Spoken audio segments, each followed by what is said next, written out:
Next point आता है B, multiple reactant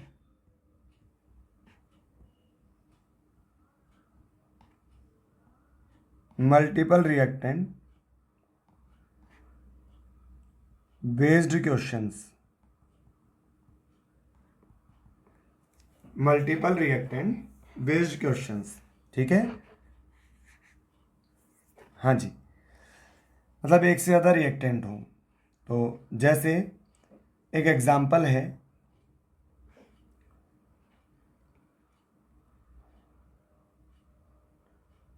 twice of SO2 gas plus O2 gas converts into twice of SO3 gas.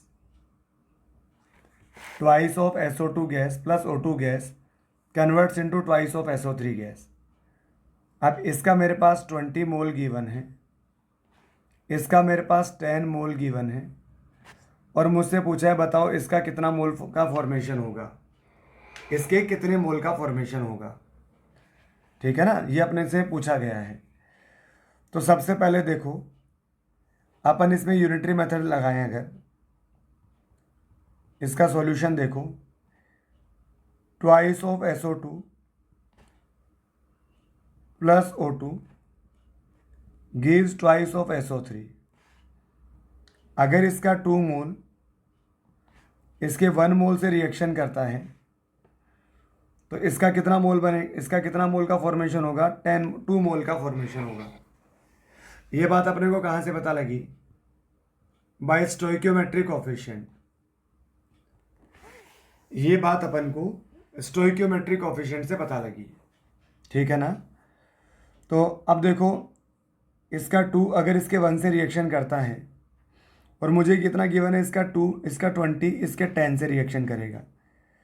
इसका मतलब ये अपन ने क्या किया, इन दोनों को 10 से मल्टीप्लाई कर दिया। जब इन दोनों को 10 से मल्टीप्लाई किया, दोनों रिएक्टेंट को, तो प्रोडक्ट भी किससे मल्टीप्लाई होगा, वो भी 10 से ही मल्टीप्लाई होगा। मतलब इसका 20 मोल इसके 10 मोल से रिएक्शन करेगा तो इसके 20 मोल का फॉर्मेशन होगा। भाई इसके 2 मोल के लिए अगर इसका 1 मोल चाहिए तो इसके 20 के लिए इसका कितना चाहिए, 10 चाहिए, नहीं चाहिए। ठीक है, तो जितना चाहिए उसी के अकॉर्डिंग गिवन है। तो बस सिंपल, अगर जितना चाहिए उसी के अकॉर्डिंग गिवन है तो प्रोडक्ट भी उसी के अकॉर्डिंग बनेगा। तो इसके 2 से अगर इसका 2 का फॉर्मेशन होता है तो इसके 20 से इसके 20 का फॉर्मेशन हो जाएगा। So simple. ठीक है, अब इसमें एक कॉन्सेप्ट आता है, भाई ये बात समझ आई ना आपको, कि अगर इसका 2 मोल इसके 1 मोल से रिएक्शन करता है तो इसके 20 मोल से रिएक्ट करने के लिए इसका कितना मोल होना चाहिए अपने पास, इसका 10 मोल होना चाहिए। 2 मोल 1 मोल से रिएक्शन करता है तो 20 मोल 10 मोल से रिएक्शन करेगा। क्लियर है, हाँ जी। तो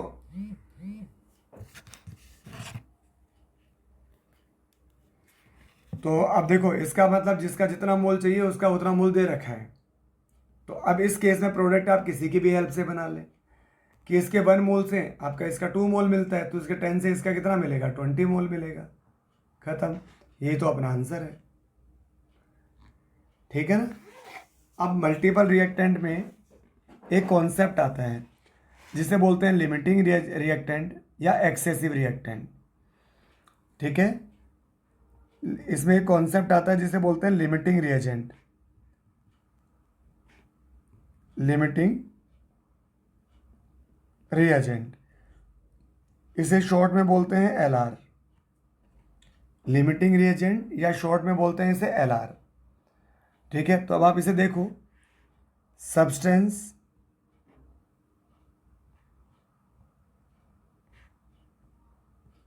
whose reactant whose moles are less than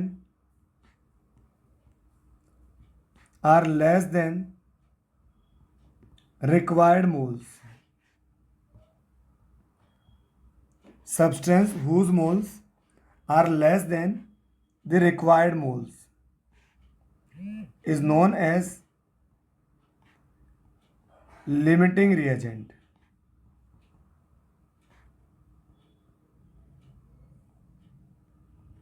is known as limiting reagent. ठीक है ना? हाँ जी। सिमिलरली एक होता है excessive reagent, excessive reagent.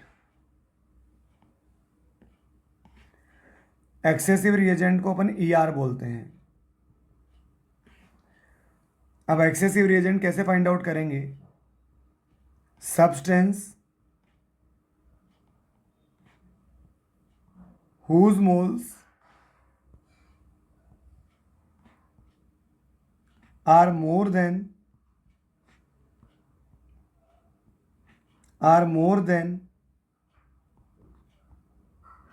required moles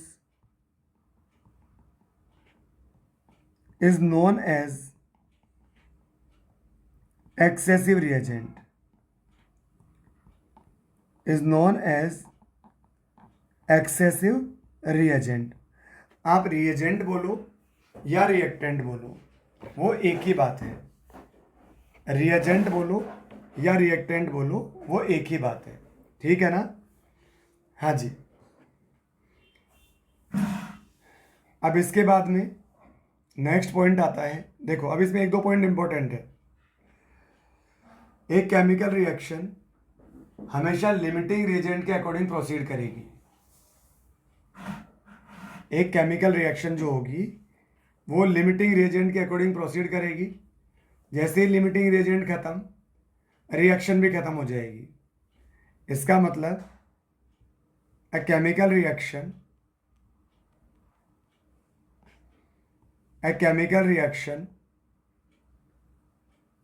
always proceed according to limiting reagent,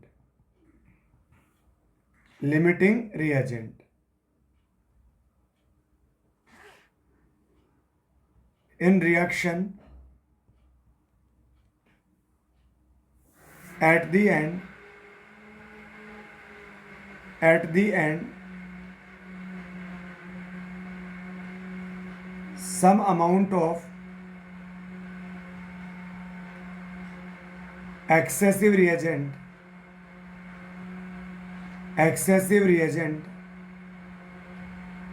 remains। ठीक है? At the end excessive reagent जो होगा वो रिक्वायरमेंट से ज़्यादा है। अब अगर रिक्वायरमेंट से ज़्यादा होगा, ठीक है, तो वो थोड़ा बचेगा लास्ट के अंदर। ठीक है ना? तो इस बात का स्पेशल ध्यान रखेंगे। अब देखो how to find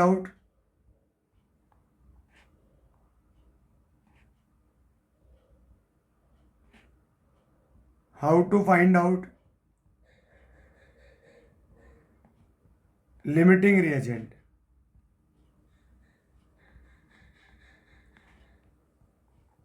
how to find out limiting reagent या LR, कि LR कैसे बनेगा। ठीक है ना? LR कैसे बनेगा? तो आप देखें इसके अंदर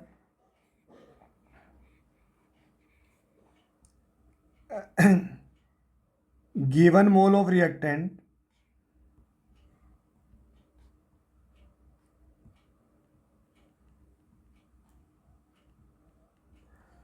upon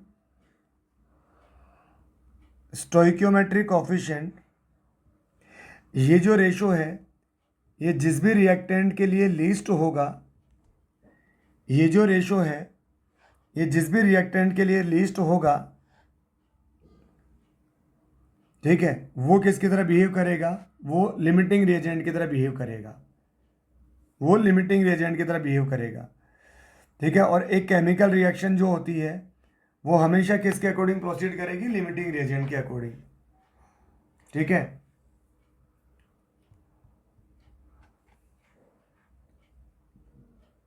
if there is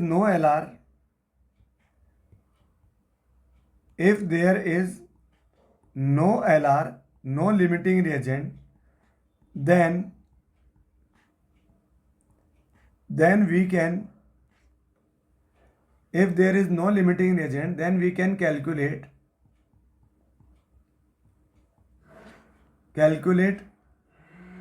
moles of product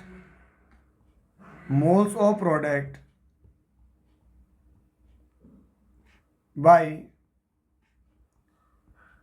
any of the reagent,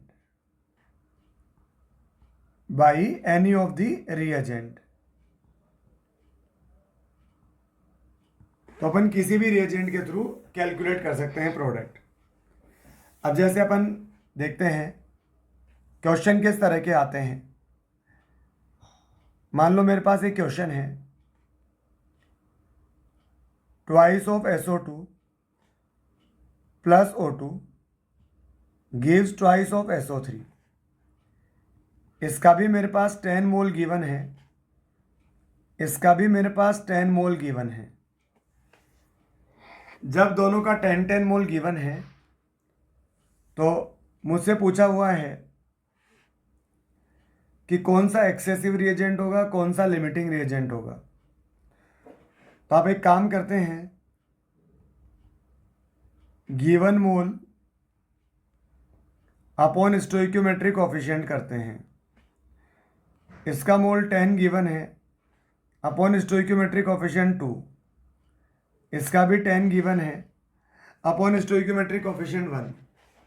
तो ये जो रेशो आ रहा है ये लीस्ट आ रहा है। इसका मतलब लिमिटिंग रिएजेंट कौन हो जाएगा, ये हो जाएगा SO2। और एक्सेसिव रिएजेंट कौन हो जाएगा,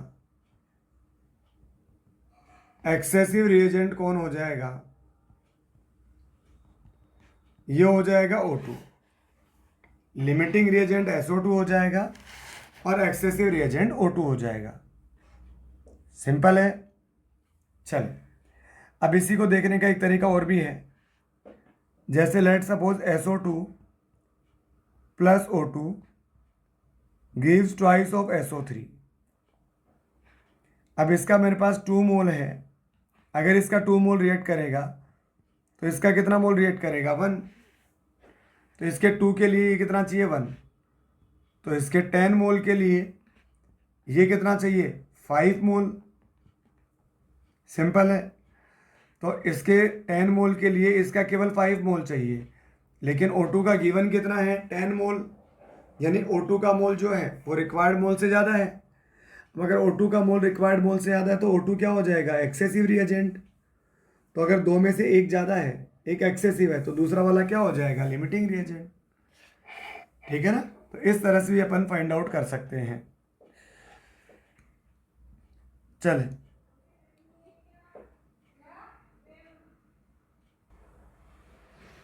ठीक है ना। तो इस तरह अपन फाइंड आउट कर सकते हैं, चल, तो अब अपन एक क्वेश्चन करते हैं इस पर सोल्व। एक क्वेश्चन है, twice of SO2 plus O2 gives twice of SO3 if 100 mole each of SO2 and O2 is given, if 100 mole each of SO2 and O2 is given, then find पहला limiting reagent, first point है limiting reagent, remaining moles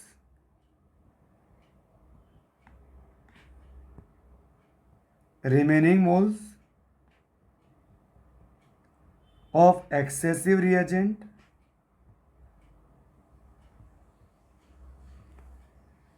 और third moles of product formed. ठीक है। तो इसका कितना मोल बनेगा। चले तो अपन इसमें सॉल्यूशन देखते हैं। Twice of SO2 plus O2 twice of SO3। अगर इसका 100 मोल गिवन है, इसका 100 मोल गिवन है, तो चेक करो सबसे पहले LR कौन है। तो mole upon coefficient, mole upon stoichiometric coefficient, तो 10/2 सॉरी 100/2 और 100/1 ये लीस्ट आ रहा है। इसका मतलब ये क्या है, लिमिटिंग रिएजेंट है। ये लिमिटिंग रिएजेंट है, ये वाला एक्सेसिव रिएजेंट है। Limiting reagent, excessive reagent. तो अब आप चेक करें। अब आप एक काम करो, एक्सेसिव रिएजेंट का कुछ अमाउंट बचेगा तो अपन SO2 पर और O2 पर लॉ ऑफ मोल अप्लाई कर लेते हैं। SO2 का मोल अपॉन 2 और O2 का मोल अपॉन 1। ठीक है, एक पॉइंट याद रखना,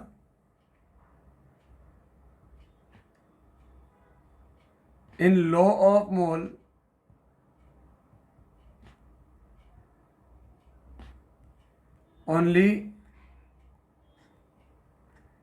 only used mole of reactant are put in formula। यहां अपन को केवल कौन सा मोल यूज करना है, तो अपन को केवल इसका, केवल मुझे जो कंप्लीटली कंज्यूम हो रहा है वो वाला मोल यूज करना है।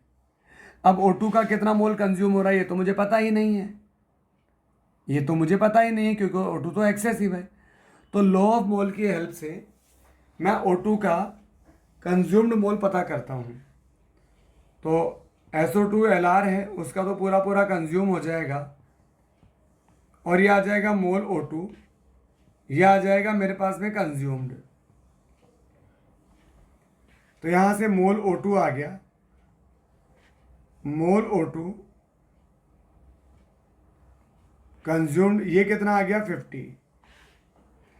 अब आप देखो O2 का मेरे पास मोल कितना था 100, तो मोल O2 कितना बचेगा, रिमेन्स।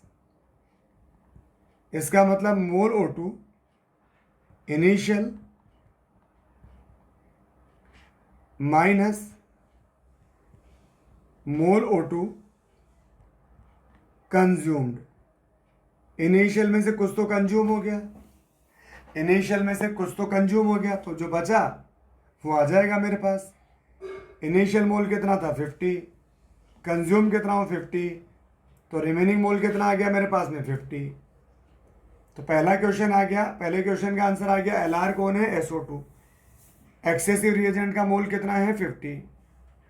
अब एक काम करते हैं, प्रोडक्ट का फॉर्म्ड मोल पता करना है।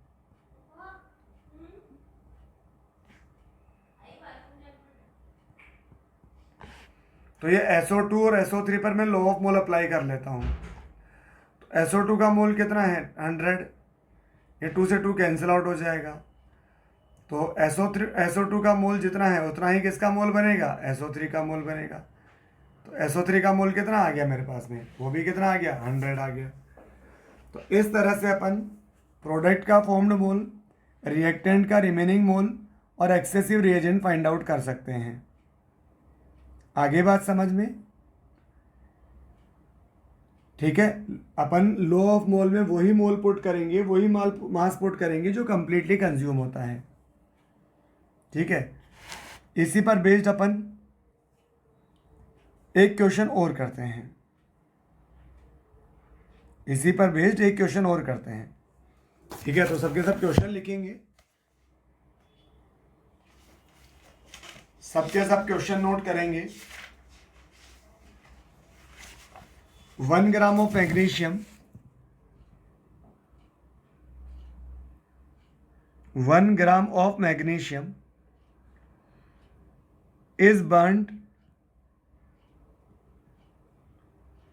1 gram of magnesium is burned with 0.56 gram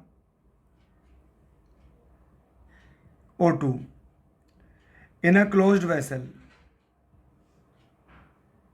In a closed vessel.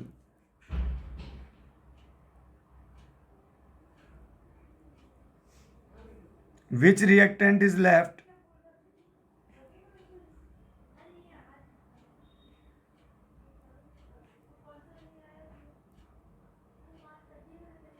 Which reactant is left in excess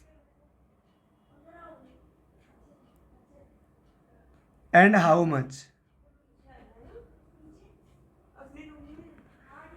कौन सा रिएक्टेंट बचेगा और कितना? ठीक है, ये क्वेश्चन अपन ट्राई कर। हाँ जी बच्चों, तो इस क्वेश्चन को सॉल्व करते हैं। देखो,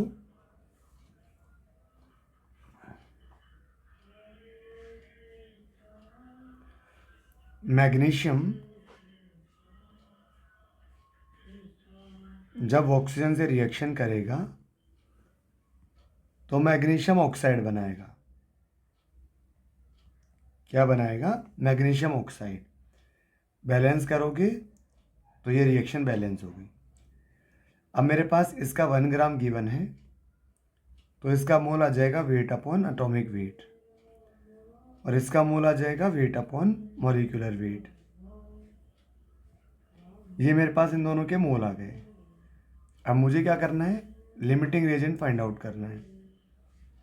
तो अब अपन क्या करेंगे? इसके बाद में given mole upon stoichiometric coefficient करेंगे। तो ये आ जाएगा 1 अपॉन इसका मोल बाई इसका कोएफिशिएंट, इसका मोल अपॉन इसका कोएफिशिएंट। इसे अगर अपन सोल्व करें तो अपन एक काम कर सकते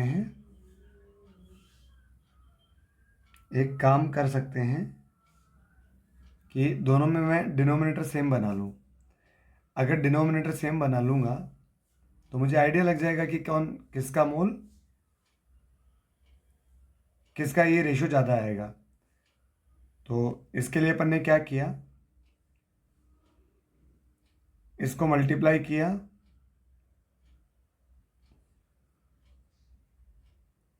चलो थोड़ा सा सोल्व करते हैं पहले इसे। ये 8 से कैंसिल आउट हो जाएगा 0.07, और नीचे वाला 8 से कैंसिल आउट हो जाएगा 4 टाइम्स 0.07/4। ठीक है, अब मुझे इसमें नीचे कितना है? 48।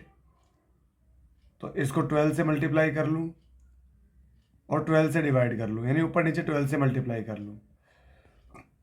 तो ये कितना आ जाएगा? 0.84 डिवाइडेड बाई 48, और ये 1/48। कौन कम आ रहा है? तो ये लेस आ रहा है। अगर ये लेस आ रहा है तो ऑक्सीजन क्या हो जाएगा? लिमिटिंग रिएजेंट हो जाएगा। समझ आया अपन ने कैसे किया? अपन ने दोनों में डिनोमिनेटर सेम बना लिया। अगर डिनोमिनेटर सेम हो जाएगा तो अपन इजीली ऊपर से कंपेयर कर लेंगे। तो यहाँ से मुझे समझ आया कि ऑक्सीजन लिमिटिंग रिएजेंट है और मैग्नीशियम एक्सेसिव रिएजेंट है। तो अब मैं काम करता हूँ मैग्नीशियम पर और ऑक्सीजन पर लॉ ऑफ मोल अप्लाई कर लेता हूँ। ठीक है, अब यहाँ लॉ ऑफ मोल अप्लाई किया। अब मैग्नीशियम तो क्या है? एक्सेसिव रिएजेंट है। एक्सेसिव रिएजेंट का पूरा मोल यूज आता नहीं है, तो मैं इस लॉ ऑफ मोल की हेल्प से मैग्नीशियम का यूज्ड मोल कैलकुलेट कर लेता हूँ। तो इसका मोल क्या आ जाएगा? Weight upon molecular weight. Weight upon molecular weight, तो मैग्नीशियम का मॉलिक्यूलर वेट कितना होता है? 24 अपॉन में 2। ये क्या आएगा? इसका यूज्ड मास आ जाएगा। और यहाँ पर इसका मोल कितना आ जाएगा? ऑक्सीजन का मास मुझे गिवन है 0.56, तो वेट अपॉन मॉलिक्यूलर वेट इसका मोल आ जाएगा। तो यहाँ से अपन क्या करेंगे? W मैग्नीशियम कैलकुलेट कर लेंगे, यानी मैग्नीशियम का मास कैलकुलेट कर लेंगे। कौन सा वाला मास आ जाएगा, यहाँ से उसका यूज्ड मास आ जाएगा। ठीक है, तो ये आ जाएगा 0.56 multiply by 24 multiply by 2 divided by 32। 8 से 3 टाइम जाएगा, 8 से 4 टाइम जाएगा। ठीक है, 8 से ये कैंसिल आउट हो जाएगा 0.14 टाइम। 0.14 को 6 से मल्टीप्लाई करोगे तो ये कितना आ जाएगा, 0.84 ग्राम आ जाएगा। यानी मैग्नीशियम का यूज्ड मास कितना आ गया, 0.84। तो W मैग्नीशियम रिमेन कितना बचेगा, W magnesium initial minus W magnesium used. Initial mass कितना था 1, यूज्ड मास कितना है 0.84, तो कितना आ जाएगा 0.16 ग्राम। कितना आ जाएगा बच्चों, 0.16 ग्राम। ठीक है, तो इस तरह से मैं मैग्नीशियम का रिमेनिंग मास कैलकुलेट कर सकता हूँ। आई क्या बात समझ में? कैसे अपन लिमिटिंग रिएजेंट फाइंड आउट करते हैं, कैसे एक्सेसिव रिएजेंट फाइंड आउट करते हैं, कैसे लिमिटिंग रिएजेंट के एक्सेसिव रिएजेंट का रिमेनिंग मोल या रिमेनिंग मास कैलकुलेट कर सकते हैं। और अगर इस क्वेश्चन में मैग्नीशियम ऑक्साइड यानी प्रोडक्ट का मास पूछता तो मैं ऑक्सीजन पर और मैग्नीशियम ऑक्साइड पर लॉ ऑफ मोल अप्लाई कर लेता। ऑक्सीजन क्यों यूज में लेता, क्योंकि ऑक्सीजन क्या लिमिटिंग रिएजेंट। ठीक है, तो रिएक्शन किसके अकॉर्डिंग प्रोसीड होती है, लिमिटिंग रिएजेंट के थ्रू प्रोसीड होती है, सिंपल। ठीक है, जैसे एक क्वेश्चन है A+2B गिव्स 3C। इसका मेरे पास 5 मोल है, इसका मेरे पास 4 मोल है। तो बताओ इसका मोल कितना बनेगा। तो सबसे पहले मोल बाय स्टोइकोमेट्रिक कोफिशिएंट करेंगे, तो 5/1 4/2, ये क्या आ जाएगा, ये लीस्ट आ जाएगा। ये लीस्ट आ जाएगा तो ये क्या होता है, क्या हो जाएगा LR। तो अब मैं B और C पर लॉ ऑफ मोल अप्लाई कर लूँ, तो B का मोल अपॉन 2, C का मोल अपॉन 3। B का मोल कितना है 4/2, यह आ जाएगा C का मोल अपॉन 3। तो C का मोल कितना आ जाएगा, यहाँ पर 6 आ जाएगा, सिंपल। ठीक है, A क्या है, A एक्सेसिव रिएजेंट है, ये ER है। तो मैं A और B पर लॉ ऑफ मोल अप्लाई कर लेता हूँ, A और B पर लॉ ऑफ मोल अप्लाई कर लेता हूँ। तो लॉ ऑफ मोल में रिएक्टेंट का कौन सा मोल यूज आता है, यूज्ड मोल पुट करते हैं अपन। तो यहाँ से A का यूज्ड मोल कैलकुलेट करें, तो B का मोल कितना गिवन है 4/2, ये आ जाएगा 2। अब A का यूज्ड मोल आ गया, A का इनिशियल मोल पता है, तो A का रिमेनिंग मोल आ जाएगा क्या, मोल A रिमेनिंग। तो इसका इनिशियल में कितना था 5, यूज कितना आया 2, तो बचा कितना 3। तो इस तरह से अपन इनके एक्सेसिव रिएजेंट के यूज्ड मोल रिमेनिंग मोल प्रोडक्ट के फॉर्म्ड मोल इजीली कैलकुलेट कर सकते हैं। ठीक है, तो ये अपन ने मल्टीपल रिएक्टेंट पर बेस्ड क्वेश्चंस किए। चलो अब इसी में एक नया पॉइंट आता है, नेक्स्ट पॉइंट आता है जिसे बोला जाता है यूडियोमेट्री। क्या बोला जाता है, यूडियोमेट्री।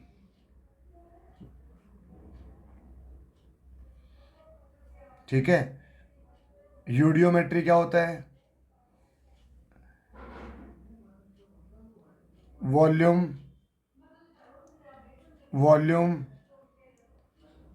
Calculation,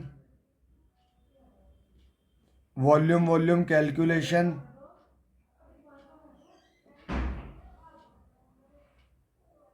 of gaseous species. Gaseous species के वॉल्यूम की कैलकुलेशन करेंगे, volume calculation of gaseous species. ठीक है, और अगर एक आता है टाइट्रेशन, टाइट्रेशन क्या होता है, वॉल्यूम कैलकुलेशन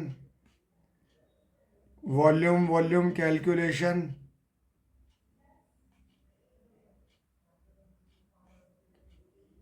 ऑफ लिक्विड या सॉल्यूशन। ठीक है, सॉल्यूशन के वॉल्यूम की कैलकुलेशन करेंगे अगर, तो उसे बोला जाएगा टाइट्रेशन। और अगर गैसेस स्पीसीज के वॉल्यूम की कैलकुलेशन करेंगे तो उसे बोलेंगे यूडियोमेट्री। अब देखते हैं for gaseous species PV equal to nRT. तो केमिकल रिएक्शन में प्रेशर और टेम्परेचर क्या रहता है, कांस्टेंट। आर क्या रहता है, कांस्टेंट।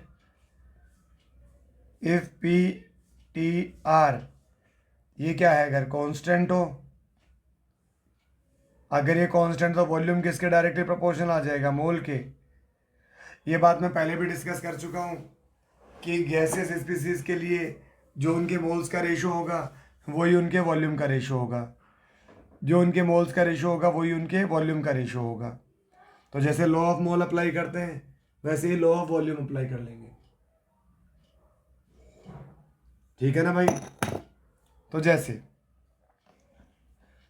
जैसे एक एग्जांपल है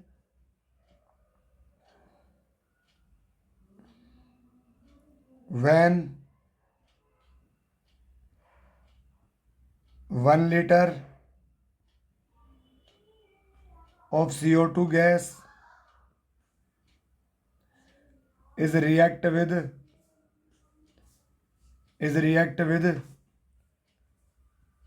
excess of charcoal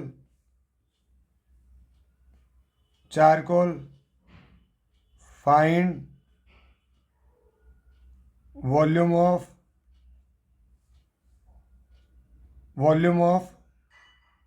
product form, volume of product formed. ठीक है, तो अपन चेक करते हैं।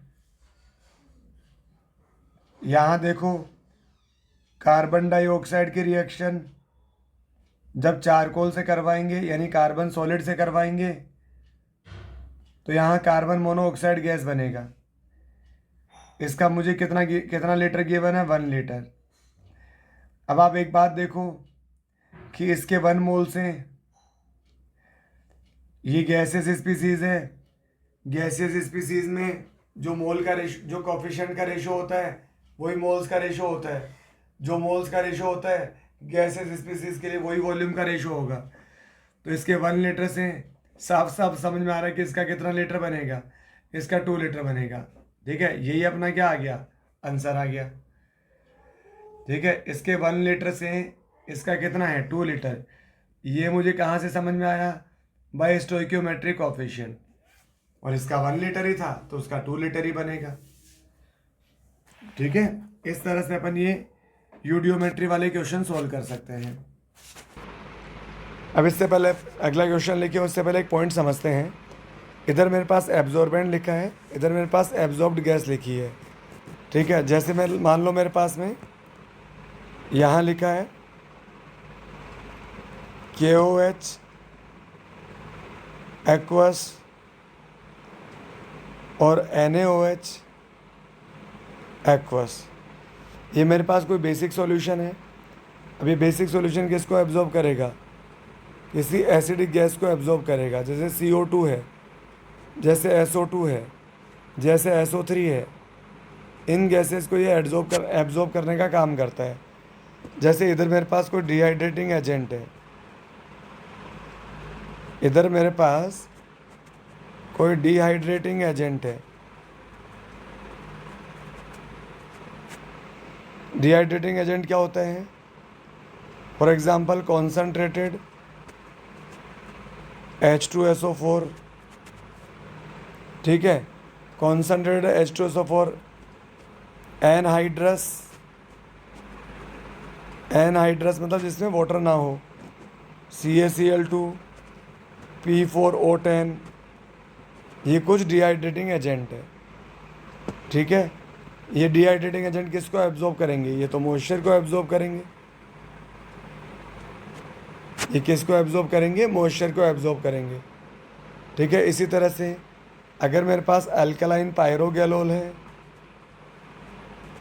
अल्कलाइन पायरोगैलोल है, तो ये ऑक्सीजन गैस को एब्जॉर्ब करेगा। अगर मेरे पास टर्पेंटाइन ऑयल है, टर्पेंटाइन ऑयल है, तो ये ओजोन को एब्जॉर्ब करेगा। तो ये कुछ गैसेस हैं, ये कुछ गैसेस हैं और ये इनको एब्जॉर्ब करने वाले इनके एब्जॉर्बेंट है। मॉइस्चर मतलब H2O गैस। ठीक है, ये H2O गैस है, नहीं H2O को एब्जॉर्ब करेंगे ये, अब H2O कुछ भी हो। ठीक है, अब इसके अलावा यहाँ अपने को थोड़े से हाइड्रोकार्बन के फॉर्मूलेस पता होने चाहिए। जैसे एल्केन जो होता है ना, एल्केन, एल्केन का फॉर्मूला होता है CnH2n+2। ठीक है, अब एल्केन में अगर एक कार्बन है तो एक कार्बन का होता है मीथेन, इसे बोला जाता है मीथेन। अगर n की वैल्यू 2 पुट करें तो यह आएगा C2H6, यह आएगा इथेन। n की वैल्यू 3 पुट करें तो यह आएगा प्रोपेन। ठीक है, ये n की वैल्यूज़। सिमिलरली यहाँ अगर मैं एल्कीन पुट करूँ, एल्कीन का फॉर्मूला होता है CnH2n। ठीक है, तो CnH2n, अब यहाँ एल्कीन कम से कम 2 कार्बन की होती है, तो यह आएगा CH2 डबल बॉन्ड CH2, इसे बोलते हैं इथीन। यहाँ आ जाएगा CH3 single bond CH double bond CH2, यह आ जाएगा प्रोपीन। ठीक है, इसी तरह से अगर यहाँ 4 कार्बन होगा C4H10, इसे क्या बोला जाएगा? ब्यूटेन। अगर यहाँ मेरे पास एल्काइन है तो एल्काइन का फॉर्मूला क्या होता है? CnH2n-2 alkyne. अब यहाँ 2 कार्बन हो जाएंगे तो 2 कार्बन की एल्काइन क्या होती है? इथाइन। 2 कार्बन की एल्काइन क्या होती है? इथाइन होती है। ठीक है, फिर यहाँ जैसे CH3C ट्रिपल बॉन्ड CH है, 3 कार्बन की एल्काइन, ये होती है प्रोपाइन। ये क्या होती है? प्रोपाइन होती है। तो इस तरह से अपन एल्केन, एल्कीन, एल्काइन, इनके फॉर्मूले, इनका थोड़ा सा आइडिया होना चाहिए। हालांकि थोड़ा तो अपन ने 9-10 में डिस्कस भी पढ़ा भी होगा। ठीक है, चलो अब एक क्वेश्चन है, on combustion of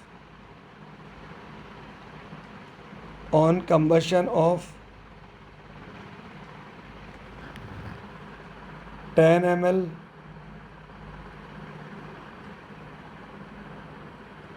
gaseous hydrocarbon, on combustion of 10 ml gaseous hydrocarbon, 40 ml CO2 gas and 50 ml H2O gas, 50 ml H2O gas are obtained.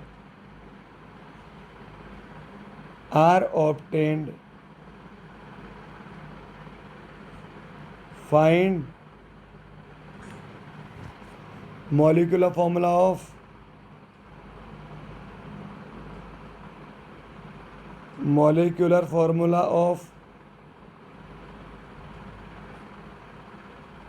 Hydrocarbon. तो हाइड्रोकार्बन का मॉलिक्यूलर फॉर्मूला क्या होगा, ये अपन को बताना है। ठीक है, तो जैसे अब इसको सॉल्यूशन देखते हैं। अब मुझे नहीं पता कि हाइड्रोकार्बन कौन सा है, तो हाइड्रोकार्बन है CXHY, ये कोई गैसियस हाइड्रोकार्बन है। इसकी रिएक्शन अगर मैं ऑक्सीजन से करवाऊँ तो ये बनेगा CO2 और क्या बनेगा H2O बनेगा। H2O यहाँ मुझे गैस गिवन है। अब सबसे पहले मैं आपको इस रिएक्शन को बैलेंस करना समझाता हूँ। ठीक है, तो यहाँ कार्बन कितना है X है, तो CO2 के आगे क्या आ जाएगा X आ जाएगा। यहाँ H2O कितना है Y है, सॉरी हाइड्रोजन का एटम कितना है Y है, तो यहाँ मैं किससे मल्टीप्लाई करूँ Y से। अगर यहाँ मैं Y से मल्टीप्लाई करूँगा तो हाइड्रोजन का एटम कितना हो जाएगा 2 × Y। तो लेफ्ट साइड में हाइड्रोजन एटम कितना है Y, राइट साइड में हाइड्रोजन एटम कितना है 2Y। ठीक है, तो ये एटम बैलेंस ही नहीं हुआ, तो राइट हैंड साइड में अपन क्या करेंगे Y/2 से मल्टीप्लाई कर लेंगे। और अगर अभी भी आपको कन्फ्यूज़न है कि ये कैसे हुआ, तो आप एक काम करो, H2O का कोफिशिएंट कुछ मान लो, लेट सपोज ये A हो गया। अब दोनों साइड हाइड्रोजन एटम को बैलेंस कर लो, तो लेफ्ट हैंड साइड में हाइड्रोजन एटम कितना है Y, राइट हैंड साइड में हाइड्रोजन एटम कितना है 2A। तो यहाँ से A कितना हो जाएगा, यहाँ से A आ जाएगा Y/2। A कितना आ जाएगा, यहाँ से Y/2 आ जाएगा। ठीक है, तो A को यहाँ से रिप्लेस करो और पुट कर दो Y/2। अब मेरे पास हाइड्रोजन बैलेंस हो गया, कार्बन बैलेंस हो गया। रही बात ऑक्सीजन की, तो इधर ऑक्सीजन नहीं पता तो इसका कोफिशिएंट B मान लो। अब लेफ्ट हैंड साइड में ऑक्सीजन एटम कितना आ जाएगा, ऑक्सीजन का एटम ये आ जाएगा 2B। राइट हैंड साइड में ऑक्सीजन एटम कितना आ जाएगा, CO2 से आ जाएगा 2X और H2O से आ जाएगा Y/2। तो यहाँ से मुझे B की वैल्यू बतानी है, तो क्या करूँ 2 का डिवाइड कर लूँ सब में। 2 का डिवाइड किया, 2 का डिवाइड किया, ये मेरे पास क्या आ गया B आ गया। तो B की वैल्यू कितनी आ गई बच्चों, B की वैल्यू आ गई X + Y/4। B की वैल्यू आ गई X + Y/4। इसका मतलब अगर अपन को किसी की वैल्यू नहीं पता, अगर किसी की वैल्यू नहीं पता तो उसका कुछ कोफिशिएंट मान लें और दोनों साइड एटम को बैलेंस कर लें, सिंपल। अब मुझे CO2 का वॉल्यूम 40 गिवन है, इसका 40 ml गिवन है, इसका 50 ml गिवन है, सॉरी इसका मुझे 50 ml गिवन है। ठीक है, और मुझसे क्या पूछा है, CO2 का 40 ml। ठीक है, इस तरह से। अच्छा, अब मुझे गैसेस हाइड्रोकार्बन का फॉर्मूला दे रखा है 10 ml, तो इसके 10 ml से ये 40 ml मिलता है और ये 50 ml मिलता है। तो अपन एक काम करते हैं, जैसे लॉ ऑफ मोल अप्लाई करते हैं वैसे ही गैसेस स्पीसीज़ के लिए लॉ ऑफ वॉल्यूम देख लेते हैं। ठीक है, तो ये आ जाएगा वॉल्यूम CXHY अपॉन इसका कोफिशिएंट, और ये आ जाएगा वॉल्यूम CO2 अपॉन उसका कोफिशिएंट। सिमिलरली इधर ये आ जाएगा वॉल्यूम CXHY अपॉन उसका कोफिशिएंट, और यहाँ वाटर क्या है गैसेस है, तो गैसेस के लिए जैसा लॉ ऑफ मोल होता है वैसे लॉ ऑफ वॉल्यूम अप्लाई कर सकते हैं। तो ये आ जाएगा वॉल्यूम ऑफ H2O अपॉन इसका कोफिशिएंट। तो जैसे हर किसी का मोल और उसके कोफिशिएंट का रेशो दूसरे के मोल और उसके कोफिशिएंट के रेशो के इक्वल होता है, तो ऐसे ही क्या आ जाएगा CXHY का वॉल्यूम अपॉन इसका कोफिशिएंट, ऐसे CO2 का वॉल्यूम अपॉन उसका कोफिशिएंट।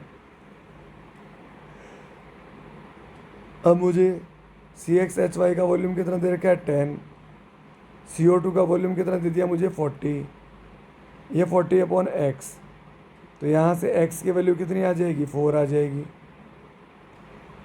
इधर मुझे CXHY कितना गिवन है 10, इधर वाटर का वॉल्यूम कितना गिवन है 50, और ये अपॉन में आ जाएगा Y/2। 0 से 0 कैंसिल आउट हो जाएगा, 2 ऊपर चला जाएगा, तो यहाँ से Y की वैल्यू कितनी आ जाएगी 10। तो अपन ने कंपाउंड क्या अज्यूम किया था CXHY, इसका मतलब ये क्या बन गया C4H10, ये बन गया C4H10। तो इस तरह से अपन ठीक है गैसियस स्पीसीज पर लॉ ऑफ मोल के जैसे लॉ ऑफ वॉल्यूम अप्लाई करके एक्स और वाई की वैल्यू फाइंड आउट कर सकते हैं, सिंपल। ठीक है ना भाई। अगर इसी क्वेश्चन में मुझसे ऑक्सीजन का वॉल्यूम पूछा जाता तो अब तो इन, ठीक है, सी एक्स एच वाई पर और ऑक्सीजन पर आप लॉ ऑफ वॉल्यूम अप्लाई कर लें, तो ये आ जाएगा C volume of C X H Y upon इसका coefficient volume of oxygen upon इसका कोफिशिएंट, और इसका कोफिशिएंट कितना आ गया एक्स प्लस वाई बाई 4।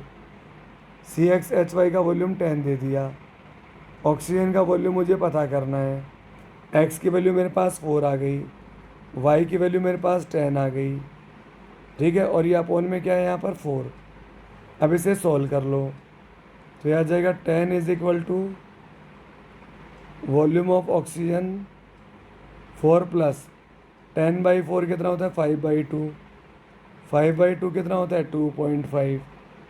अब ये 4 प्लस 2.5 कितना होता है 6.5।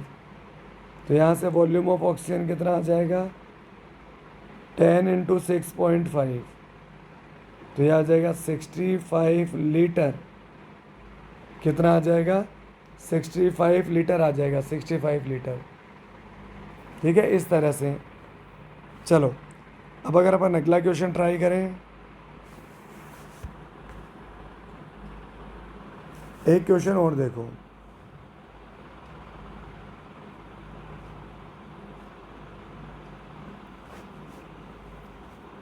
In the above question, in the above question, find out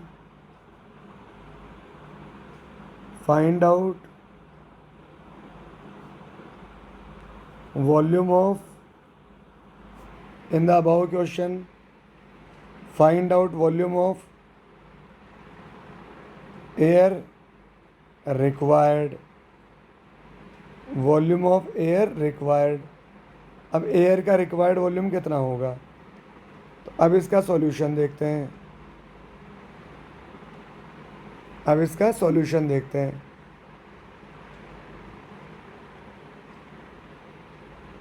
तो आप देखो, in air almost 20% oxygen is present by volume। in air almost 20% oxygen is present by volume। ठीक है, ऑक्सीजन कितनी है 20%। परसेंटेज जो होता है वो आउट ऑफ 100 होता है। इसका मतलब अगर टोटल एयर अगर 100 है तो उसमें ऑक्सीजन केवल कितना है 20। इसका मतलब ऑक्सीजन के कंपेयर में एयर कितने टाइम्स हो गई 5 टाइम्स। ठीक है, इट मीन्स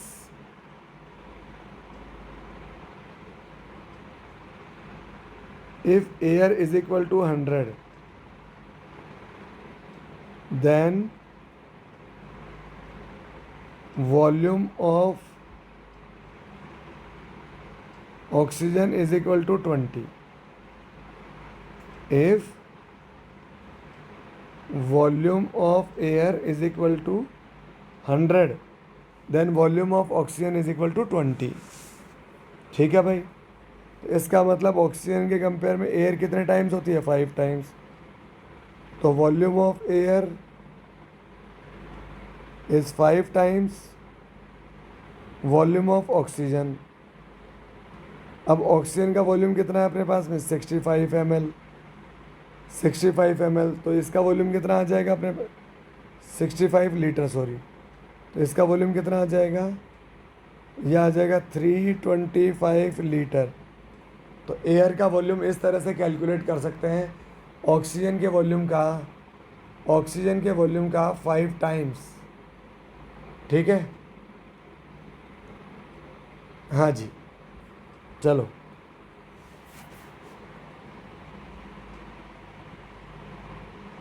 एक क्वेश्चन देखते हैं,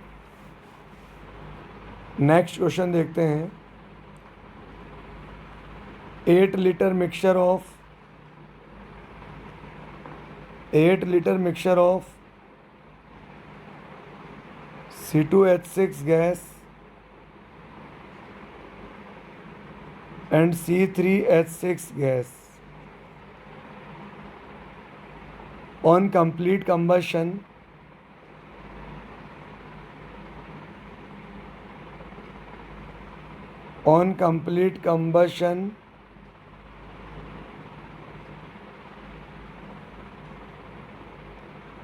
gives 21 liter carbon dioxide gas under the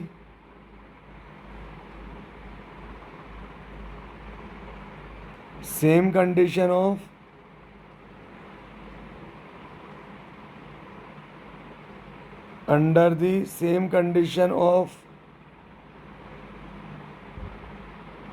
pressure and temperature. Pressure और टेम्परेचर की अपने पास में क्या है, सेम कंडीशन है। तो find out volume of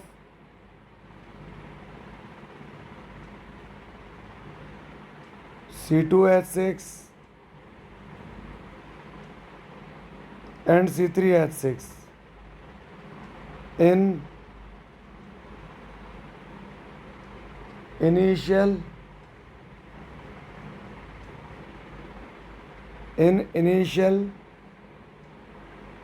gaseous mixture में मुझे इनका वॉल्यूम बताना है। तो देखो मेरे पास दो गैसेस हैं, एक है C2H6 और एक है C3H6। ठीक है, इन दोनों का टोटल वॉल्यूम मेरे पास कितना है, 8 लीटर। अब 8 लीटर में से इसका वॉल्यूम कितना मैं मान लूँ, 20 लीटर। तो इसका कितना आ जाएगा, 8 माइनस 20 लीटर। अब अपन क्या करते हैं, इनका कंबशन कराते हैं। अब अपन इनका कंबशन करवा लेते हैं। तो जब C2H6 की रिएक्शन, ये गैस है, इसका कंबशन कराओगे तो क्या बनेगा, CO2 बनेगा और H2O बनेगा। तो यहाँ 2 कार्बन है, यहाँ 2 आ जाएगा। 6 हाइड्रोजन है, यहाँ 3 आ जाएगा। ऑक्सीजन के एटम कितने आ गए राइट हैंड साइड में, 4 एटम तो CO2 से आ गए और 3 एटम वाटर से आ गए। तो यहाँ 7 से मल्टीप्लाई नहीं करूँगा, क्योंकि अगर 7 से मल्टीप्लाई करूँगा तो लेफ्ट हैंड साइड में 7 2 जा 14 एटम हो जाएगा। मुझे चाहिए 7, तो यहाँ 7/2 से मल्टीप्लाई करूँगा। अब इसका मेरे पास 1 लीटर है, तो इसका कितना लीटर बनता है, 2 लीटर। ये कहाँ से समझ में आ रहा है, स्टोइकियोमेट्रिक कोफिशिएंट से। अब इसका मेरे पास अगर V लीटर है, तो इसका मेरे पास में 2V लीटर वॉल्यूम आना चाहिए। ठीक है, पहली बात। दूसरी बात, अगली गैस कौन है, C3H6।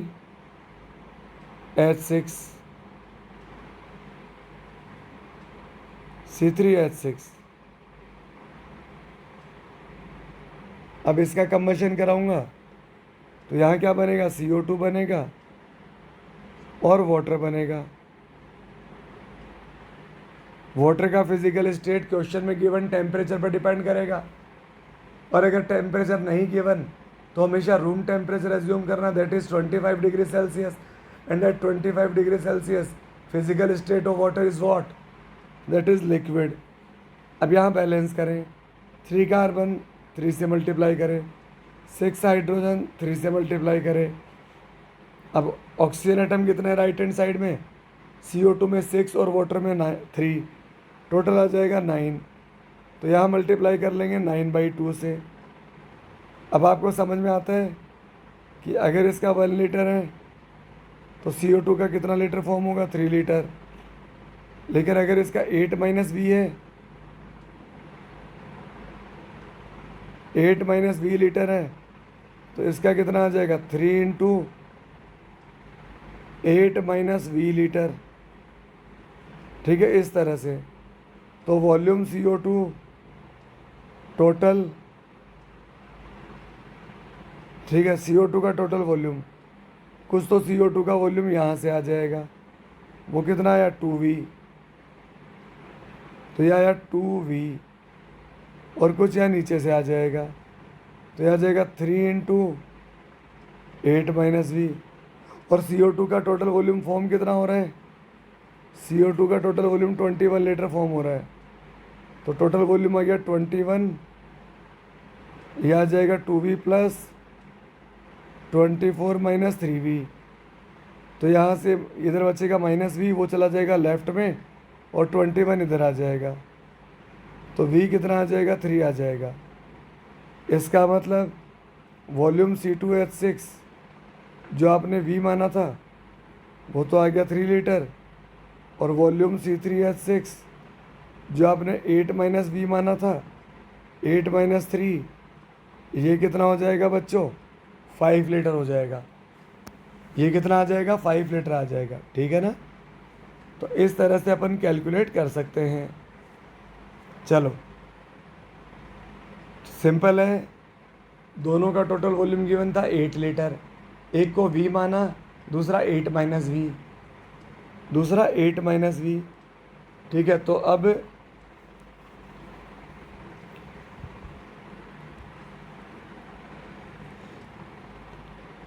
C2H6 का 1 लीटर से CO2 का 2 लीटर बनता है, तो इसके V लीटर से कितना बनेगा 2V।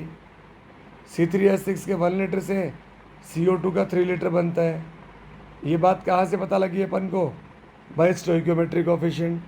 तो इसके 8 - V से वो कितना बनेगा 3 × 8 - V, 3 × 8 - V, ठीक है ना।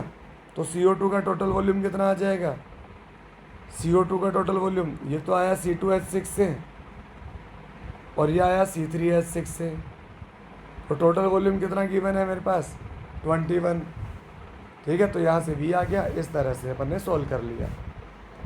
Very good. अब नेक्स्ट क्वेश्चन लिखिए, नेक्स्ट क्वेश्चन देखें। 12 litre of H2 gas and 11.2 liter of oxygen gas are mixed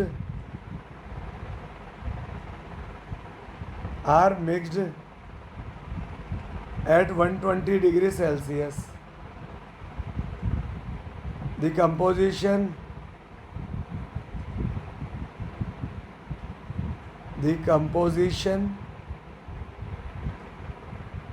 of final mixture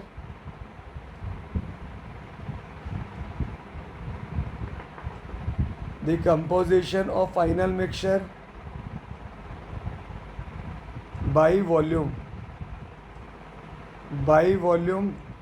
will be, ठीक है। तो बाई वॉल्यूम मेरे पास में इनका कंपोजिशन कितना कितना होगा, तो अब देखते हैं भाई, इसका सॉल्यूशन समझते हैं। इधर हाइड्रोजन, इधर ऑक्सीजन, हाइड्रोजन और ऑक्सीजन आपस में जब कंबाइन होंगे तो यहाँ कितना वाटर, यहाँ क्या बनेगा प्रोडक्ट, वाटर बनेगा। 120 डिग्री सेल्सियस पर वाटर भी क्या होगा मेरे पास में, गैसियस फेज में ही होगा। तो अभी आप बैलेंस करोगे तो इधर 2 आ जाएगा, इधर 2 आ जाएगा, और ये बैलेंस हो जाएगा। अब आप देखो इसका मेरे पास कितना लीटर गिवन है 12 लीटर, इसका कितना गिवन है 11.2 लीटर। अब अपन स्टोइकियोमेट्री, अपन सबसे पहले LR फाइंड आउट करते हैं। तो जैसे अपन मोल अपॉन स्टोइकियोमेट्रिक कोफिशिएंट देखते थे, बिल्कुल वैसे ही गैसेस स्पीसीज के लिए जैसा मोल वैसा वॉल्यूम। तो यहाँ एक काम करो, गिवन वॉल्यूम में स्टोइकियोमेट्रिक कोफिशिएंट का डिवाइड कर लो। यहाँ आ जाएगा 12/2, 11.2/1। तो यहाँ ये क्या आ जाएगा, लीस्ट आ जाएगा। और जो लीस्ट, जिसका ये रेशियो लीस्ट आता है वही क्या होता है, लिमिटिंग रिएजेंट होती है। और एक केमिकल रिएक्शन किसके अकॉर्डिंग प्रोसीड करती है, हियर LR के अकॉर्डिंग प्रोसीड करती है। ठीक है, तो यहाँ पर इसका मेरे पास अगर 2 लीटर है, वो इसके 1 लीटर से कंबाइन होगा, और इसका कितना लीटर बनेगा, 2 लीटर। अब जो LR है उसके अकॉर्डिंग प्रोसीड कराओ। तो अगर इसका 2 लीटर है तो इसका 1 और उसका 2, अगर इसका 1 लीटर होता तो इसका हाफ लीटर और इसका भी 1 लीटर। अब अगर इसका है कितना, इसका 12 लीटर है, अगर इसका 12 लीटर है तो ये कितना हो जाएगा, 6 लीटर, और इसका कितना आ जाएगा, 12 लीटर। तो इस तरह से अपन ये पता कर सकते हैं कि किसका कितना वॉल्यूम फॉर्म हुआ प्रोडक्ट का, और रिएक्टेंट का कितना यूज़ आया। अब आप देखो एट द एंड इसका 12 लीटर था, 12 लीटर पूरा यूज़ आ गया, ये 0 हो गया। O2 का 11.2 लीटर था, केवल 6.6 लीटर यूज़ आया, तो इसका कितना बचा, 5.2 लीटर। ये कौन सा वॉल्यूम है, रिमेनिंग वॉल्यूम है, रिमेनिंग। और प्रोडक्ट का कितना बना अपने पास में, 12 लीटर प्रोडक्ट बना। ठीक है, तो क्या पूछा इसने, the composition of the final mixture. तो फाइनल मिक्सचर में जो ऑक्सीजन है वो 5.2 लीटर है, और जो H2O गैस है वो 12 लीटर है। तो ये फाइनल मिक्सचर का क्या आ गया अपने पास में, कंपोजिशन आ गया। फाइनल मिक्सचर का कंपोजिशन आ गया। आगे बच्चों बात समझ में, चलो बहुत अच्छे। इसके बाद में नेक्स्ट क्वेश्चन ट्राई करते हैं।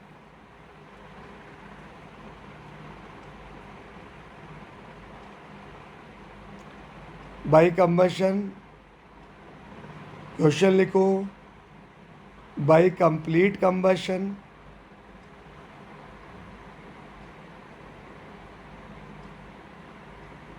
By complete combustion of a gaseous hydrocarbon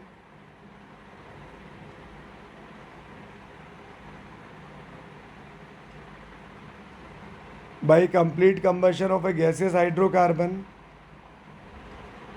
8.8 gram CO2 and 3.6 gram H2O is obtained. H2O is obtained. अब क्वेश्चन में पूछा है देन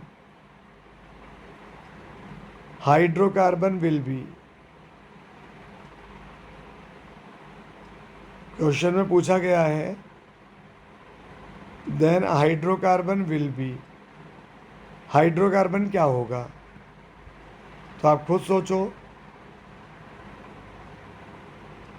कि मैंने अज्यूम कर लिया हाइड्रोकार्बन क्या है, CXHY, ये गैसियस हाइड्रोकार्बन है। जब इसका कंप्लीट कंबशन करवाएंगे तो यहाँ बनेगा CO2 और यहाँ बनेगा H2O। टेम्परेचर नहीं गिवन, रूम टेम्परेचर मानोगे, रूम टेम्परेचर और वाटर क्या होता है, लिक्विड। अब इसे अपन बैलेंस करते हैं, क्या करते हैं, इसे बैलेंस करते हैं। तो यहाँ कार्बन X है तो यहाँ CO2 के आगे क्या आ जाएगा, X। लेफ्ट में हाइड्रोजन एटम Y है तो यहाँ कितना आ जाएगा, Y/2। अब हाइड्रोकार्बन विल बी, तो इसमें ऑप्शन गिवन है अपन को, बेसिकली एल्केन गिवन है CnH2n+2, सेकेंड एल्कीन गिवन है CnH2n, और एल्काइन इसका फॉर्मूला होता है CnH2n-2। ठीक है, ये इस तरह से। अब चेक करते हैं, इसका मुझे 8.8 ग्राम गिवन है, तो इसका मोल आ जाएगा वेट अपॉन मॉलिक्यूलर वेट 8.8/44, यह आएगा 0.2। इसका मोल कितना आ जाएगा? इसका मास दे रखा 3.6 ग्राम, तो मोल आ जाएगा weight upon atomic weight, weight upon atomic weight. तो ये कितना आ जाएगा? ये 0.2 आ जाएगा। आगे बात समझ। तो अपन एक काम करते हैं, जो इनके मोल का रेशो होता है वो क्या होता है? बेसिकली इनके कोफिशिएंट का रेशो होता है। तो यहाँ पर मोल CO2 upon mole H2O, CO2 का, ठीक है, जो कोफिशिएंट का रेशो होगा वही उनके मोल्स का रेशो होगा। तो CO2 का मोल कितना है मेरे पास में? 0.2। वाटर का मोल कितना है? 0.2। ये 2 कहाँ चला जाएगा? ऊपर चला जाएगा। ये आ जाएगा 2x अपॉन वाई। तो 2x equal to Y, 2x equal to Y. अब अपन ने कंपाउंड क्या अज्यूम किया था? CxHy। तो एक काम करो, y, ठीक है, x तो x ही रखो और y की जगह क्या पुट कर दो? 2x। x से x कैंसिल, तो इसका आंसर क्या आना चाहिए? CH2 आना चाहिए। इसका आंसर क्या आना चाहिए? CH2 आना चाहिए। इस तरह से अपन, अब देखो यहाँ हाइड्रोजन जो है वो कार्बन का कितना है? डबल। अब हाइड्रोजन कार्बन के कंपेयर में डबल कहाँ पर होता है? एल्कीन में। तो इस क्वेश्चन का आंसर आ जाएगा एल्कीन। इन दोनों का मास पता था, मैंने इनके मोल का रेशो निकाला, वो इनके कोफिशिएंट के रेशो में होगा। इससे एक्स और वाई में, इससे एक्स और वाई में एक रिलेशन आ जाएगा मेरे पास, और उस रिलेशन की हेल्प से मैं पता कर लूँगा कि वो एल्केन है, एल्कीन है, एल्काइन है। ठीक है, ये किसको फॉलो कर रहा है? CnH2n को। और ये क्या है? इसका मतलब एल्कीन है। हाँ जी बच्चों, तो चलो अपन इस क्वेश्चन का सॉल्यूशन देखते हैं। इस क्वेश्चन का सॉल्यूशन देखते हैं। मेरे पास एक CO2 गैस है और एक कार्बन मोनोऑक्साइड गैस है। CO2 और कार्बन मोनोऑक्साइड, इन दोनों का मिक्सचर मुझे कितना गिवन है? इन दोनों के मिक्सचर का वॉल्यूम गिवन है 2 लीटर। इसमें एक गैस का वॉल्यूम है V लीटर और एक का है 2 - V लीटर। V लीटर और 2 - V लीटर। ठीक है, अब इसने क्या बोला है? जब इस CO2 की रिएक्शन अपन चारकोल से कराते हैं, रेड हॉट चारकोल से, तो यहाँ बनेगा twice of carbon monoxide gas. अब देखो, जो गैसेस स्पीसीज होती है उनके लिए जैसा मोल का रेशो होता है वैसा ही वॉल्यूम का रेशो होता है। तो इसके 1 लीटर से मुझे इसका कितना वॉल्यूम मिलेगा? इसका 2 लीटर मिलेगा। ये मुझे कहाँ से पता लगी बात? ये बाई स्टोइकोमेट्रिक कोफिशिएंट पता लगी। तो इसके 1 लीटर से इसका 2 लीटर मिलेगा। इसका कितना है मेरे पास में? इसका V लीटर है, तो इसके V लीटर से इसका कितना मिलेगा? इसका 2V लीटर वॉल्यूम मिलेगा। 2V लीटर वॉल्यूम मिलेगा। समझ आ गई बात? सिमिलरली अब अगर मैं कार्बन मोनोऑक्साइड की बात करूं, तो कार्बन मोनोऑक्साइड जब कार्बन से रिएक्शन करेगा तो यहाँ कोई भी रिएक्शन नहीं होगी, नो रिएक्शन। ठीक है, इसका मतलब इसका कितना वॉल्यूम है? इसका 2 - V लीटर ही यहाँ प्रेजेंट है। अब आप देखो वो क्या बोल रहा है, it's volume becomes 1.54 times than initial volume. कि अब जो गैसेस मिक्सचर का वॉल्यूम है, वॉल्यूम फाइनल ये 1.4 टाइम्स हो जाएगा than volume initial. Than volume initial, initial volume कितना था मेरे पास? 2 लीटर। फाइनल वॉल्यूम कितना आया? Final volume carbon monoxide gas का 2V लीटर, तो पहले वाली गैस से आया, प्लस 2 - V, ये जो रिमेनिंग कार्बन मोनोऑक्साइड है, ये जो रिमेनिंग कार्बन मोनोऑक्साइड है उसके थ्रू आया। ये ठीक है, ये तो कौन सा है, ये तो रिमेनिंग वाला है, रिमेनिंग वाला। और ये कौन सा वाला है, ये फॉर्म्ड वाला है जो अभी अभी बना है। तो यहाँ से ये कितना हो जाएगा, 2v-v क्या हो जाएगा, v+2 इज इक्वल टू 2.8। तो यहाँ से v कितना आ जाएगा, v आ जाएगा 0.8। इसका मतलब इनिशियल मिक्सचर में कार्बन डाइऑक्साइड कितना था, 0.8, और कार्बन मोनोऑक्साइड कितना था, 2 - 0.8 मतलब 1.2 लीटर। ठीक है, तो इस तरह से अपन इजीली सोल्व कर सकते हैं। तो सिंपल मेथड है, जो नहीं, ठीक है, जो नहीं पता होता मिक्सचर में से, उसमें एक को v मान लिया, दूसरे को 2 - v मान लिया। ठीक है, तो इस तरह से इजीली सॉल्व किया जा सकता है। चलो, जैसे एक क्वेश्चन ट्राई करते हैं अपन। एक क्वेश्चन है, a mixture of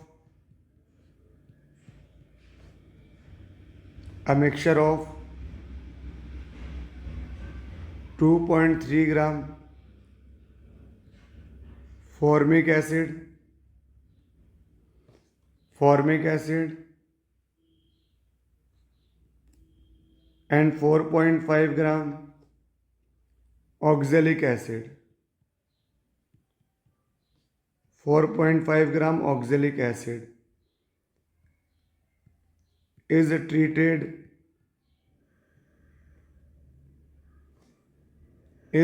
with concentrated H2SO4,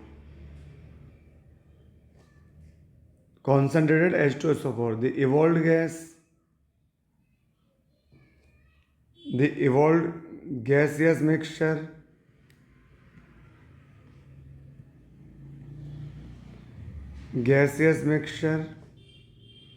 is passed through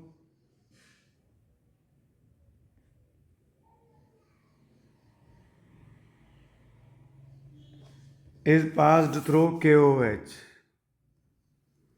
ये अपन कहाँ से पास करेंगे, KOH से। वेट ऑफ रिमेनिंग प्रोडक्ट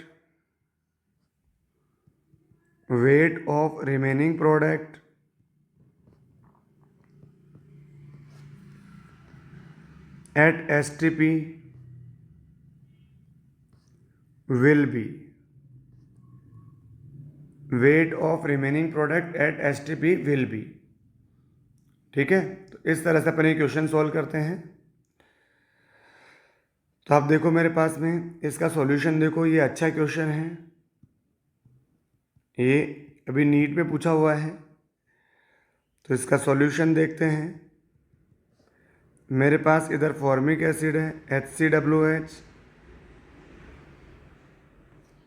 अब जब मैं इसकी रिएक्शन कॉन्सनट्रेटेड H2SO4 से कराऊंगा, कॉन्सनट्रेटेड H2SO4 क्या होता है बच्चों, ये एक डिहाइड्रेटिंग एजेंट होता है। डिहाइड्रेटिंग एजेंट क्या करेगा, मॉइस्चर को एब्जॉर्ब कर लेगा, यानी यहाँ से पानी गायब हो जाएगा।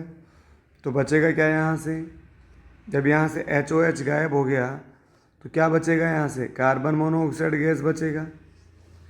अब इसका मेरे पास कितना मास गिवन है, 2.3 ग्राम। तो इसका मोल कितना आ जाएगा, weight upon atomic molecular weight, gram molecular weight. Formic acid का ग्राम मॉलिक्यूलर वेट 46 होता है। तो ये कितना आ जाएगा, 0.1 डिवाइडेड बाई 2। तो अब एक बात है कि फॉर्मिक एसिड के 1 मोल से कार्बन मोनोऑक्साइड का 1 मोल का फॉर्मेशन होता है। कहाँ से पता लग रहा है मुझे, ये स्टोइकोमेट्रिक कोफिशिएंट से पता लग रहा है। तो इसके 1 मोल से इसके 1 मोल का फॉर्मेशन होता है। ये बात मुझे कहाँ से पता लगी, बाय स्टोइकोमेट्रिक कोफिशिएंट। तो बेटा जी इसके 0.1/2 मोल से इसका कितना मोल बनेगा, 0.1/2 मोल। तो ये कार्बन मोनोऑक्साइड का मोल आ गया मेरे पास। सिमिलरली इसके बाद में ऑक्जेलिक एसिड की रिएक्शन करवा रहा है। ऑक्जेलिक एसिड क्या होता है बच्चों, ये होता है H2C2O4। H2C2O4, जब मैं इसकी रिएक्शन कॉन्सेंट्रेटेड H2SO4 से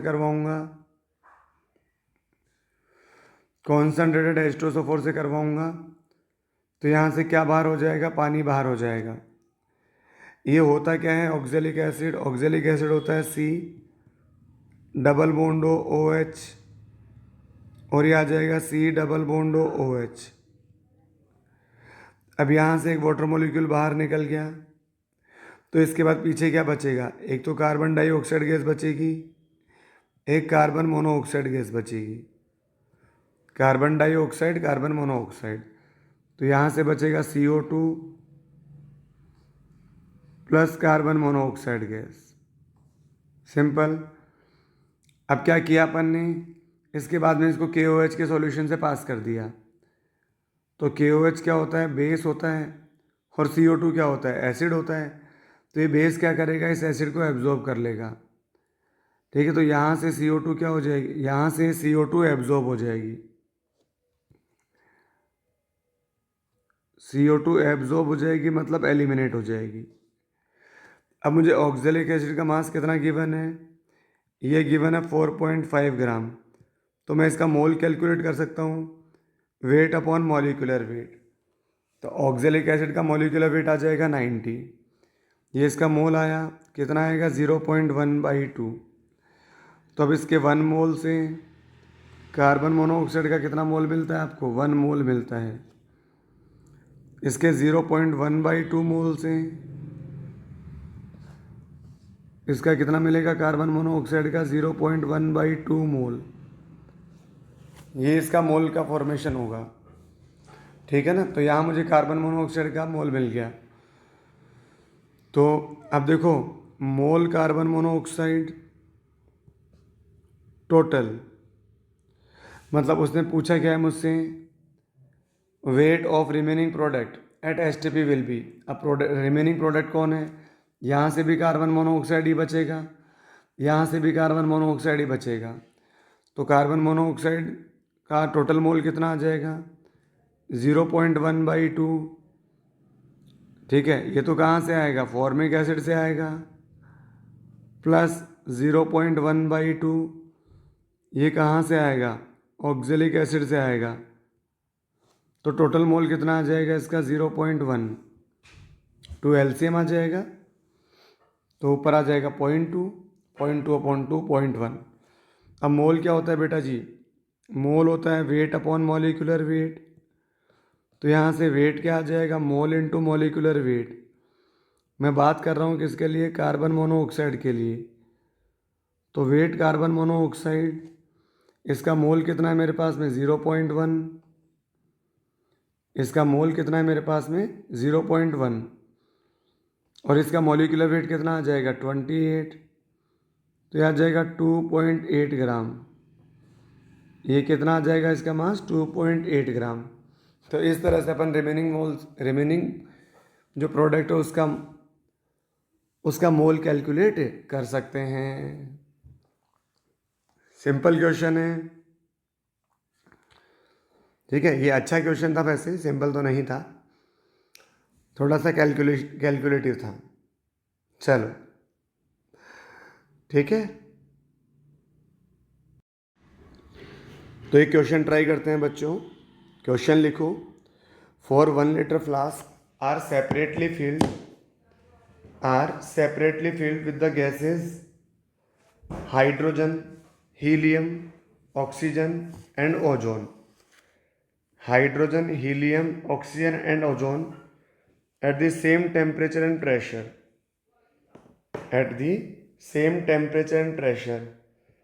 The ratio of total number of atom of these gases. अब आप देखें, ये मेरे पास में गैसेस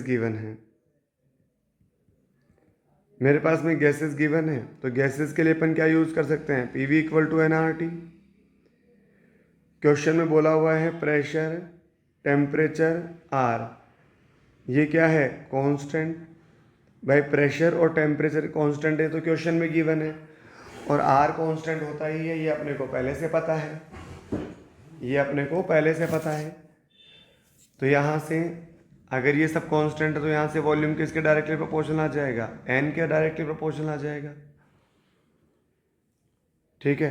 अब यहाँ तो वॉल्यूम भी कांस्टेंट है, यहाँ तो वॉल्यूम भी कांस्टेंट है, इसका मतलब मोल इज इक्वल टू क्या हो जाएगा, P V upon R T. अब आर एच एस सारा कांस्टेंट है तो एल एच एस भी कांस्टेंट है। मोल क्या होता है, N upon N A, N upon N A, यह आ जाएगा P V upon R T. तो यहाँ से एन क्या आ जाएगा, P V upon R T into N A. अब ये राइट हैंड साइड वाला सारा कांस्टेंट है, इसका मतलब नंबर ऑफ मॉलिक्यूल भी यहाँ क्या हो जाएगा, कांस्टेंट हो जाएगा। नंबर ऑफ मॉलिक्यूल ये भी क्या हो जाएगा, कांस्टेंट हो जाएगा। यानी मॉलिक्यूल सब में कांस्टेंट है। तो जब कांस्टेंट है यानी फिक्स है, तो यहाँ मॉलिक्यूल्स का रेशियो क्या आ जाएगा, number of molecule of hydrogen, number of molecule of helium, number of molecule of oxygen, number of molecule of ozone. जब ये सबके सब इनमें कांस्टेंट है, ठीक है, तो सबके कांस्टेंट यानी फिक्स वैल्यू होती है, तो इन सबके मॉलिक्यूल का रेशियो कितना आ जाएगा, 1:1:1:1:1। सर आपको कैसे पता वो 1 है, अरे मुझे नहीं पता वो 1 है, लेकिन वो कांस्टेंट है। जैसे सबके अंदर नंबर ऑफ मॉलिक्यूल x है मान लो, तो ये x आ जाएगा, ये भी x आ जाएगा, ये भी x आ जाएगा, ये भी x आ जाएगा, तो कैंसिल आउट होगा, सब कितना हो जाएगा, 1 हो जाएगा। तो इसलिए मैंने क्या बोला इनको, इनके मॉलिक्यूल का रेशियो क्या आ जाएगा, 1:1:1:1:1 आ जाएगा। दोबारा सुन लो, P V equal to N R T होता है, mole P V upon R T हो जाएगा। मोल को अपन लिख सकते हैं एन अपॉन एन ए, तो एन कितना आ जाएगा, P V upon R T into N A. अब ये सारे के सारे क्या है, कांस्टेंट है। जब ये सारे कांस्टेंट है तो नंबर ऑफ मॉलिक्यूल भी क्या होगा, कांस्टेंट होगा। मॉलिक्यूल कांस्टेंट होगा यानी एक फिक्स वैल्यू होगी, तो उनका रेशियो क्या आ जाएगा सबका, 1:1:1:1 आ जाएगा। लेकिन मुझसे क्वेश्चन में नंबर ऑफ मॉलिक्यूल का रेशियो नहीं पूछा है, नंबर ऑफ एटम का रेशियो पूछा है। तो अब अगर मैं हाइड्रोजन के नंबर ऑफ एटम, हीलियम के नंबर ऑफ एटम, ऑक्सीजन के नंबर ऑफ एटम और ओजोन के नंबर ऑफ एटम, इन चारों का रेशियो देखूं तो एक मॉलिक्यूल में हाइड्रोजन के H2 के एक मॉलिक्यूल में हाइड्रोजन एटम कितने आ जाएंगे, 2। हीलियम में तो 1 ही रहेगा। O2 के एक मॉलिक्यूल में ऑक्सीजन एटम कितने आ जाएंगे, 2। और O3 के यानी ओजोन के एक मॉलिक्यूल में ऑक्सीजन एटम कितने आ जाएंगे, 3। तो ये रेशियो क्या आ जाएगा, 2:1:2:3। ठीक है, इस तरह से अपन ये कैलकुलेट कर सकते हैं। तो ये इनके नंबर ऑफ एटम्स का रेशियो आ जाएगा, नंबर ऑफ एटम्स का रेशियो आ जाएगा। आगे कहानी समझ सबको।